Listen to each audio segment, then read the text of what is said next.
Hello students, तो कैसे हैं आप सब। आज हम फिर से case study based question discuss करेंगे। मैं already case study based question आपके लिए बना चुकी हूँ।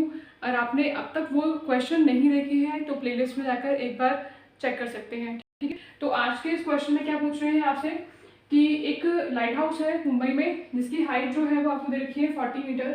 40 मीटर क्या है, इसकी हाइट दे रखी है। और बोल रहे हैं कि एक शिप है और एक बोट है। यहाँ पर दिख रहा है ये बोट है और क्या है, शिप है। दोनों ही अपोजिट डायरेक्शन से आ रही हैं एक दूसरे की तरफ। ठीक है, यहाँ पे एंगल ऑफ डिप्रेशन जो है, एंगल ऑफ डिप्रेशन जो है वो देखा 30 डिग्री। तो एंगल ऑफ एलिवेशन कितना हो जाएगा आपका 30 डिग्री। और ऐसी शिप का भी दिया है एंगल 60 डिग्री, तो ये भी एंगल ऑफ एलिवेशन कितना हो जाएगा 60 डिग्री। आपसे क्वेश्चन में क्या पूछा जा रहा है, बोल रहे हैं which of the two boat और the ship is nearer to the lighthouse, find its distance from the lighthouse. वो ये पूछ रहे हैं कि लाइट हाउस से ये जो बोट है वो पास में है या ये जो शिप दे रखी है वो पास में है। देखो ये वाली बात तो क्लियर पता है आप लोगों को कि जिसका एंगल बड़ा बनता है वो पास में होता है। ठीक है, तो ये जो शिप होगी वही इस लाइट हाउस से क्या होगी, पास में होगी। तो आप लिखेंगे यहाँ पर the ship is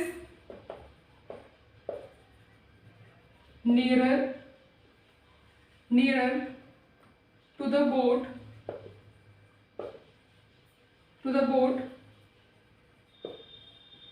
because its angle is greater than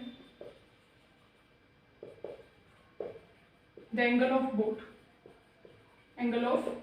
ठीक है, लेकिन आपके ये केस स्टडी बेस्ड क्वेश्चन है तो आपको पूरा सॉल्व करके दिखाना पड़ेगा। आपको डिस्टेंस निकालना पड़ेगा BC का और DB का भी। ठीक है, कैसे निकालेंगे आप, सबसे पहले तो लेंगे in triangle ABC। ABC triangle में ये 10 60 है और आपको पता है 10 की वैल्यू क्या होती है, P/B। तो जो एंगल बन रहा है इसके सामने वाला क्या है, परपेंडिकुलर। तो यहाँ लिखेंगे 10 60 इक्वल टू परपेंडिकुलर, यानी कि AB की वैल्यू कितनी है आपके पास में 40 और अपॉन में BC की वैल्यू आपको निकालनी है, फाइंड आउट करनी है। तो 10 60 की वैल्यू क्या होती है आपके पास √3, 40 अपॉन में BC। आप यहाँ पे क्रॉस मल्टीप्लाई करेंगे, BC 40 अपॉन में कितना आ गया √3। ठीक है, देखो √3 की वैल्यू को आपको रैशनलाइज करना पड़ेगा।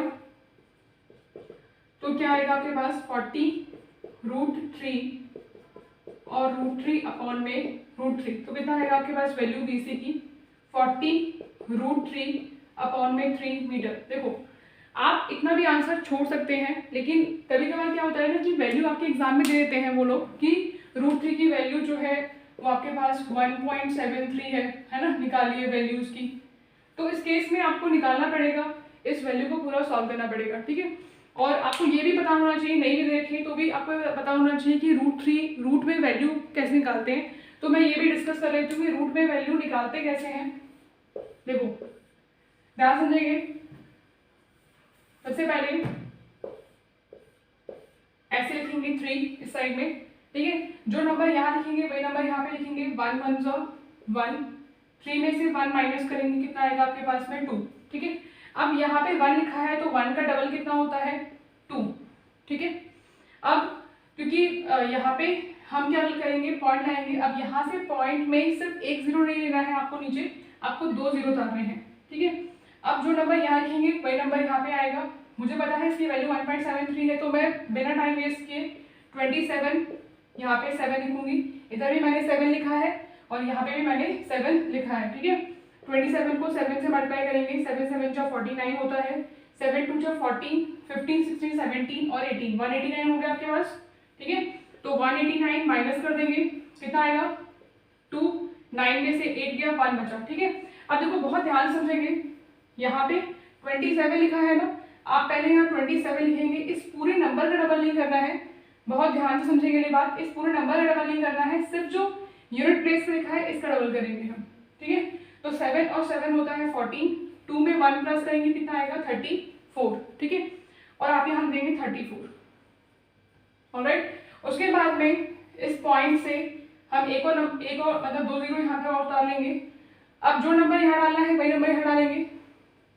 तो मैंने डाला है यहाँ पर 3, इधर भी डाल दिया है 3, तो 343 को मल्टीप्लाई करना है किससे, 3 से, 3 3 जा 9, 3 4 जा 12, 3 3 जा 9 और 10, 1029 आ गया है। अब देखो पॉइंट के बाद दो वैल्यू तो निकालेंगे, उसके आगे निकालना जरूरी नहीं कि आपकी वैल्यू जो है वो बढ़ती जाएगी। तो 1.73 ये वैल्यू जो है √3 की आ गई है 1.73। आई होप आपको ये वाला मेथड समझ आ गया होगा। अब हम क्वेश्चन पे देख लेते हैं, क्वेश्चन कैसे करेंगे इसके आगे। देखिए उसके बाद में आपको क्या करना है, 40 √3 की वैल्यू की जगह पे डालेंगे 1.73 अपॉन में 3, ठीक है। तो 1.73 को आप मल्टीप्लाई करेंगे 4 से, तो 4 3 जा 12, 4 से 28, 29, 60, 692 और क्योंकि यहाँ पे 0 भी तो लगा देंगे यहाँ पे 0, 1 2 1 2 यानी कितना आ गया आपके पास में 69.20 और इसको डिवाइड करना है हमें किससे, 3 से, ठीक है। तो यहाँ पे क्या आएगा आपका आंसर, इसको जब डिवाइड करेंगे तो आपका आंसर आएगा 3 2 जा 6, 23.06 मीटर, कुछ ये आंसर आएगा, ठीक है। आई होप आपको ये समझ आ गया होगा।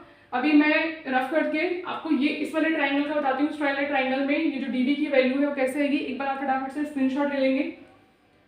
ओके ठीक है, देखो अभी यहाँ पे क्या करना है हमें, इन ट्राइंगल कौन सा है, in triangle A D B. इस वाले ट्राइंगल में आपको एंगल रखा है 10 30 है। इसके सामने वाला क्या होता है, इसका परपेंडिकुलर यानी कि P अपॉन में मतलब 40 अपॉन में DB और 10 30 की वैल्यू होती है 1 अपॉन में √3।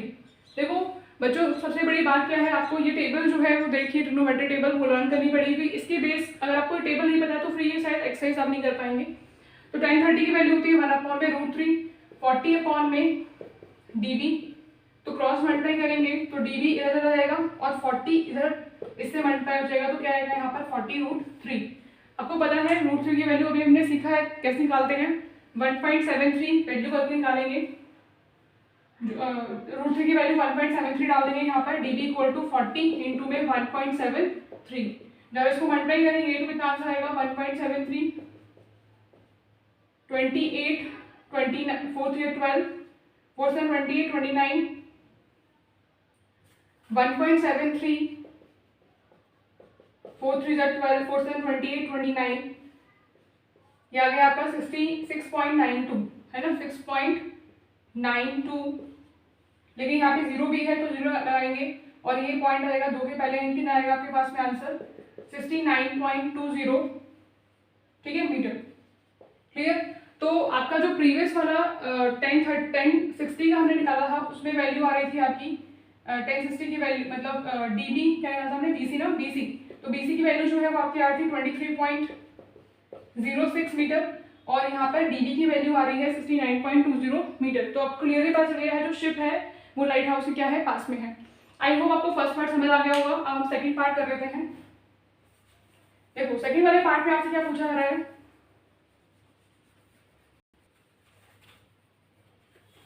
सेकंड वाले पार्ट में आपसे पूछ रहे हैं find the time taken by the boat to reach the lighthouse if it is moving at the rate of 20 kilometre per hour. देखो आपसे पूछ रहे हैं कि बोट जो है वो लाइट हाउस के पास पहुंच रही है कितने किलोमीटर पर आवर की स्पीड से, 20 किलोमीटर पर आवर की स्पीड से, और आपसे पूछ रहे हैं उसे कितना पहुंचने में टाइम लग रहा है। तो देखो आपको पता है कि स्पीड का फॉर्मूला क्या होता है, स्पीड का फॉर्मूला होता है डिस्टेंस अपॉन में टाइम, ठीक है। और अगर हमें टाइम निकालना है तो हम कैसे निकालेंगे, time equal to distance upon में स्पीड। अब क्योंकि यहाँ पे किसकी बात हो रही है, बोट की, ठीक है। तो बोट में हमने सीखा था कैसे क्या निकाला था हमने, यहाँ पर DB की वैल्यू निकाली थी हमने 40√3 मीटर, ठीक है। तो ये आ गया आपका डिस्टेंस और स्पीड क्या है आपकी यहाँ पर 20 किलोमीटर, ठीक है। तो इस 20 किलोमीटर पर आवर की स्पीड देखिए तो हम किलोमीटर को चेंज कर लेंगे मीटर में, तो 1 किलोमीटर में होते हैं 1000 मीटर, ठीक है। और 1 आवर में होते हैं 16 मिनट, ठीक है। तो आप इसको चेंज करेंगे, 20 किलोमीटर लिखा है ना, तो 20 इंटू में 1000 अपॉन में 60, ठीक है। आपको करना क्या है, मल्टीप्लाई कर लेते हैं 20,000 अपॉन में 60। तो यहाँ पे वैल्यू डालते हैं, डिस्टेंस तो आपका कितना है 40 रखा है, तो हमें निकालना क्या है इस पे टाइम, 40√3 डिस्टेंस दिया हुआ है, टाइम निकालेंगे 40√3 अपॉन में ये क्या है स्पीड 20,000 अपॉन में 60, इसके अपॉन में 1 मान लेंगे और इसको क्रॉस मल्टीप्लाई कर देंगे। ठीक है, तो आपका आ जाएगा, एक बार स्क्रीनशॉट लेते हैं अल्लाह। ठीक है, तो आपका आएगा यहां से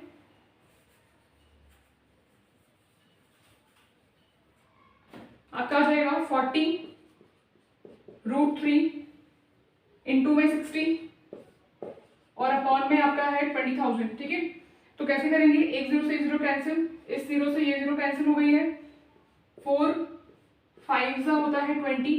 ठीक है, और यहाँ से 2 से कैंसिल होता है, 2 3 जा 6 और 25। ठीक है, तो आपकी जो वैल्यू है वो आ जाएगी 3√3 अपॉन में 25। ठीक है, तो आप इसे निकालेंगे तो कितनी वैल्यू आएगी, 3 इंटू में √3 की वैल्यू होती है 1.73।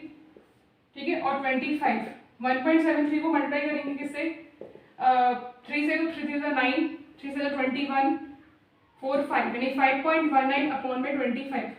और इसे जब आप डिवाइड करेंगे तो आपकी वैल्यू आ जाएगी 0.2076 क्या है आपका मिनट। ठीक है, मिनट। क्लियर, तो आई होप आप लोगों को क्वेश्चन समझ आ गया होगा। Thank you.